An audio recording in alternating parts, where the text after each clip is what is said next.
Assalamualaikum. Sebelum menonton video ini, jangan lupa subscribe, like, and comment. Terima kasih.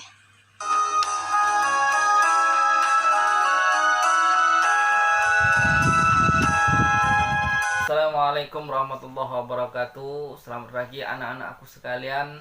Tentunya tetap semangat dan luar biasa walaupun kita masih belajar dari rumah dikarenakan dalam kondisi Covid dan pandemi, dan kita selalu senantiasa berdoa kepada Allah sehingga Covid dan pandemi ini segera meninggalkan dunia sehingga kita bisa belajar sebagaimana biasanya. Anak-anak aku sekalian, pembelajar pendidikan agama Islam terutama yang ada di kelas 11 SMK, yaitu SMK Setia Dharma, diawali dengan bab yang membahas mengenai iman kepada kitab Allah. Jadi Pak ulangi lagi, yaitu iman kepada kitab-kitab Allah. Berbicara iman kepada kitab-kitab Allah, sesungguhnya anak-anak aku sekalian sudah sering sekali mempelajari dikarenakan dari SD, SMP. Anak-anakku sekalian sudah pernah belajar mengenai iman kepada kitab Allah. Apa itu iman kepada kitab Allah? Yaitu iman. Apa itu iman? Percaya. Artinya mempercayai, meyakini, dan membenarkan bahwa Allah Subhanahu Ta'ala memberikan kitab-kitabnya kepada rasul-rasulnya yang diutus. Sebagai apa? Sebagai petunjuk ketika hidup di dunia. Dalam sejarah anak-anak aku sekalian, firman Allah itu berbentuk dua macam. Ada yang berbentuk kitab atau mushaf, ada juga yang berbentuk suhuf. Adapun kitab-kitab Allah yang Allah turunkan kepada para nabi-nabinya yaitu berjumlah 4. Jadi hanya 4 kitab yang Allah turunkan kepada nabinya. Kitab apa saja itu? Yang pertama anak-anak aku sekalian, yaitu kitab Taurat. Ingat ke? Yang pertama kitab Taurat. Apa itu kitab Taurat? Yaitu kitab yang Allah berikan kepada Nabi Musa alaihissalam. Kitab Taurat ini berbahasa Ibrani bagi Bani Israel. Kitab Taurat ini anak-anakku sekalian berisi tentang syariah. Apa itu syariah? Hukum dari Allah bagi umat manusia. Kemudian kitab Taurat juga berisi tentang kepercayaan yang membenarkan Allah Subhanahu Ta'ala. Dikarenakan zaman dulu banyak orang yang tidak percaya kepada Allah. Sejarah Nabi Musa mungkin anak-anak sekalian sudah tahu atau sudah pernah membaca, di mana Nabi Musa dihadapkan dengan musuh yang sangat luar biasa, yaitu Raja Firaun yang mengaku sebagai Tuhan. Oleh karena itu, melalui kitab Taurat, Allah memberi petunjuk kepada Nabi Musa agar menjelaskan, mengajarkan tentang kebenaran bahwa Allah itu benar-benar ada. Dan kitab Taurat juga berisi tentang sejarah-sejarah nabi terdahulu hingga Nabi Musa. Itulah kitab Taurat.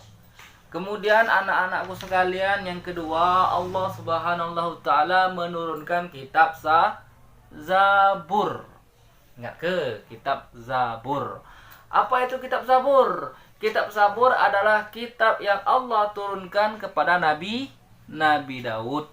Kitab Zabur ini berisi tentang puji-pujian kepada Allah, doa-doa, dan zikir maupun nasihat-nasihat.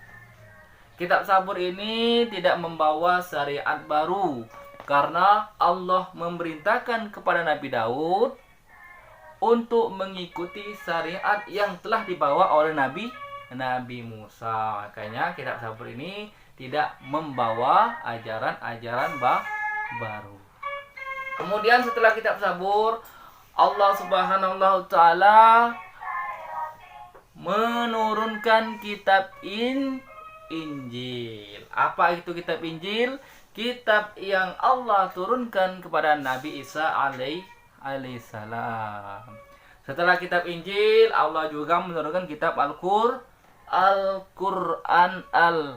Al-Karim, yang mana kitab yang pada saat ini kita pegang sebagai pedoman hidup bagi umat manusia yang ada di dunia.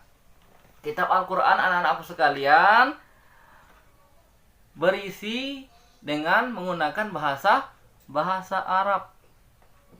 Kitab Quran ini merupakan kumpulan firman Allah yang diberikan kepada Nabi Muhammad SAW kepada seluruh umat manusia yang ada di dunia. Itulah kitab Quran. Kitab Quran Allah turunkan kepada Nabi Muhammad dalam kurun waktu 23 tahun. Jadi anak-anak aku sekalian, itulah bentuk-bentuk dan macam-macam kitab-kitab yang Allah turunkan kepada para nabi. Selain daripada kitab, tadi Bapak juga menjelaskan bahwa Allah juga memberikan firman-Nya berbentuk suhuf. Apa itu suhuf? Yaitu berupa lembar-lembaran, ya. Dan kenapa suhuf ini tidak disebut kitab? Dikarenakan bentuknya tidak banyak sebagaimana kitab, mungkin cuma 10 dan lain sebagainya. Suhuf-suhuf ini yang pertama Allah menurunkan kepada Nabi Ibrahim. Berapa suhuf Nabi Ibrahim dapat? 10 suhuf. Kemudian Nabi Musa juga mendapat suhuf. Berapa? 10 suhuf. Jadi Nabi Musa itu luar biasa. Sudah mendapat kitab, juga mendapat suhuf. Kemudian Allah juga menurunkan suhuf kepada Nabi Idris. Berapa? 30 suhuf. Dan Allah juga menurunkan suhuf kepada Nabi Sih. Berapa? 50 suhuf. Nah, itulah jumlah suhuf yang Allah berikan kepada para nabi. Anak-anakku sekalian, mungkin sampai di sini juga pembelajaran mengenai iman kepada kitab yang Allah turunkan kepada para nabinya. Kalau ada yang ingin ditanyakan, silakan tulis di kolom komentar yang ada di bawah. Dan apa yang Pak pelajari hari ini tolong diringkas di buku catatan, bukan di kertas lembar. Jangan tidak dicatat, dikarenakan nanti akan Pak cek ketika kita mau semester. Akhirul kalam, semoga bermanfaat. Wallahu wafiq ila aqwamit thoriq. Assalamualaikum warahmatullahi wabarakatuh.